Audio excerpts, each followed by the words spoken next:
Today we're at Croft Park, the home of National League North side Blyth Spartans, who are one of more than 3,000 clubs to have benefited from Premier League funding over the last 21 years. It's a modern-day football fairy tale. Dan Burn was only 11 years old when he was let go by his beloved Newcastle United. 19 years and over 300 professional appearances later, well, he's finally pulling on those famous black and white stripes. But all fairy tales have to start somewhere, and for Dan, that was in the non-league. Yeah, a lot of good memories here. I used to come with my mates. I remember, obviously, I played for the juniors, so if you had your Spartans waterproof on, you used to get in for free, and we used to try and get down most Saturdays, so yeah, it's good. Probably when you were a youngster, you probably remember this ground when there was no stands other than the famous Fed shed and our old stand here, but with the funding that we've got, obviously we've replaced all the ash standing with concrete now. And then after the game against Blackburn Rovers, we got a little bit of money in, and that allowed us to part fund the Kingsway stand and obviously all the development work that's gone on the main stand. So we think we've got a nice tidy ground for this standard of football, and it's ready to go up to the National League next season when we have a bit better season than we're having this season.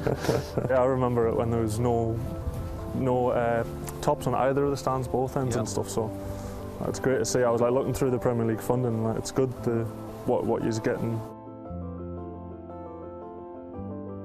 The Premier League has a long-standing history of providing financial support to the entire football pyramid.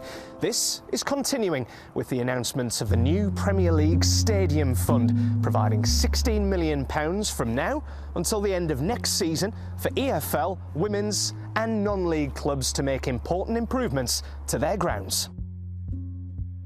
This is double the current money provided by the Premier League for stadium improvements throughout the football pyramid, and is a particular help for those clubs who were hit especially hard during the COVID-19 pandemic.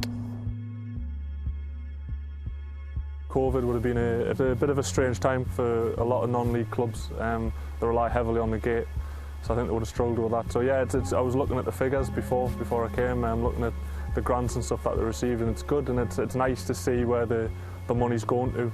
Like the Spartans are a big part of like the community here, and been around a long time. I was speaking to my dad before I came, and he was saying that he used to be ball boy here back 78, had a cup run, and 79 he was ball boy here for a year. Like, yeah, it's still quite a few personnel that I've seen when I've been walking around. Tony was chairman, and I used to come and watch when I was a kid. Everybody in the North East delighted whenever a North East player comes back and plays for the home team, of course. The fact that he played now a junior team when he was a nipper, of course, means a lot to everybody in Blyth, and the fact that he comes from Blyth, or very close to Blyth anyway, of course it always puts a smile on people's face. Non-league was massive for me. Those games I played in non-league got us the move to Fulham, so I'll always be grateful for that, and it's a big part of English football. I think in a lot of other leagues across the world and countries you don't have the sort of football pyramid we do, and it's nice to see now a lot more lads are coming through and starting to make it into the professional game, so long may it continue. Always good to see Premier League players mix in at non-league level, just to show that they still know where they came from.